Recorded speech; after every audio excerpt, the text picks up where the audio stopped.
Dammam തുറമുഖത്ത് പുതിയ logistics കേന്ദ്രം വരുന്നു. കേന്ദ്രത്തിന്റെ നിർമ്മാണത്തിന് സൗദി പോർട്സ് അതോറിറ്റിയും അറാസ്കോ കമ്പനിയും കരാറിലെത്തി. 20 കോടി റിയാൽ മുതൽ മുടക്കിലാണ് പദ്ധതി. ദമാം കിങ് അബ്ദുൽ അസീസ് തുറമുഖത്ത് പുതിയ ലോജിസ്റ്റിക്സ് കേന്ദ്രം സ്ഥാപിക്കുന്നു. ഇതിനായുള്ള കരാറിൽ സൗദി പോർട്സ് അതോറിറ്റിയും അറബ് കമ്പനി ഫോർ അഗ്രികൾച്ചർ സർവീസുമായി ഒപ്പിട്ടു. 20 കോടി റിയാൽ ചിലവിലാണ് പദ്ധതി നടപ്പിലാക്കുക.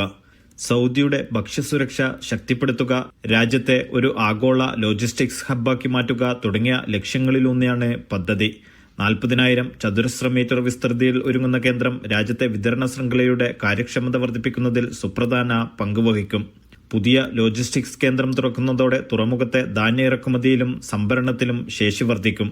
1,00,000 മെട്രിക് ടൺ വരെ ധാന്യം സംഭരിക്കാൻ ശേഷിയുള്ള വെയർഹൌസുകളാണ് ഇവിടെ സ്ഥാപിക്കുക.